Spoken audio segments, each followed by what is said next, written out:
Less than an hour ago, White House Chief of Staff Bill Daley saying a short-term debt deal won't fly. And you just heard from Treasury Secretary Tim Geithner also announcing that Speaker John Boehner's two-tier plan won't pass Congress either. So are we close to a deal at all? Joining us now, Pennsylvania Senator Pat Toomey. We appreciate you being with us this morning. This is an incredibly important day for our country. I know you like the cut, cap, and balance, but if we could table that as the Senate did for just a moment and talk about what Tim Geithner says, that a short-term deal does not have the votes. Do you agree in the House or the Senate?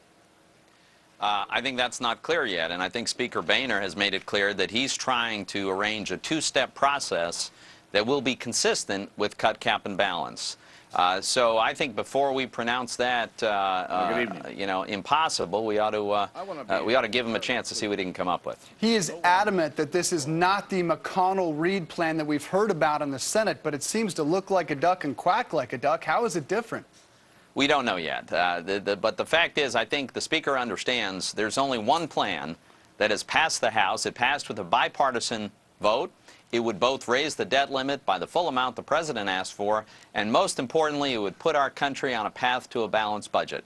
That's the cut, cap, and balance plan. That's the plan that the American people support. It's passed the House. If the President weren't so passionately opposed to a balanced budget, we could have that enacted.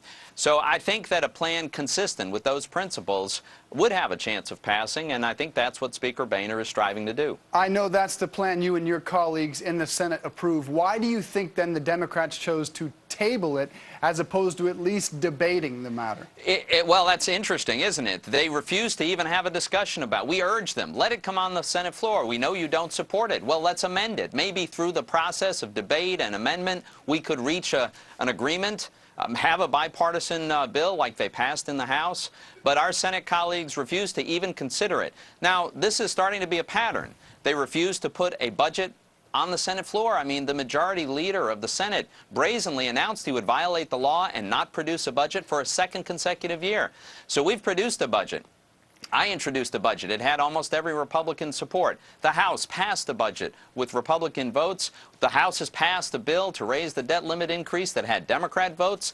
And the President keeps moving the goalpost, and the Democrats refuse to even have a debate about this. This is very irresponsible on the part of my Democratic colleagues, and it's really way past time that they join this process.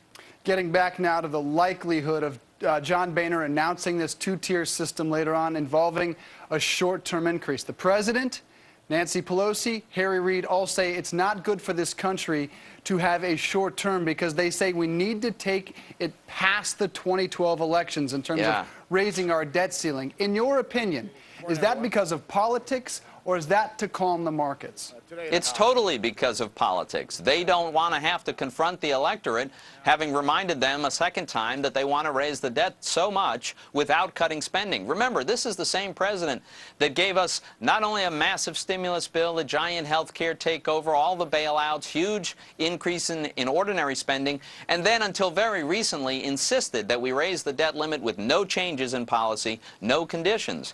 Well, the American people completely disagree with this approach. They understand we need to cut spending.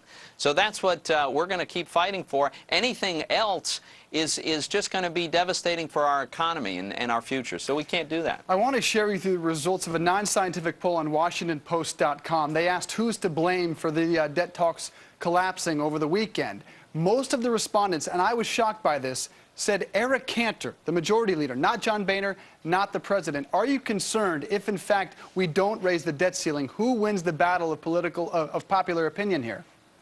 You know, I think right now we've got to be focused on doing what's right for our economy and for our country. And what that means is responsible cuts in spending, a path to a balanced budget, and a debt limit increase provided that we change the course that we're on. I'll let the political chips fall where they fall. We've got to do the right thing for America. Senator Toomey, I really appreciate you coming on with us this morning. Thanks for having me. More Fox and Friends in 2 minutes.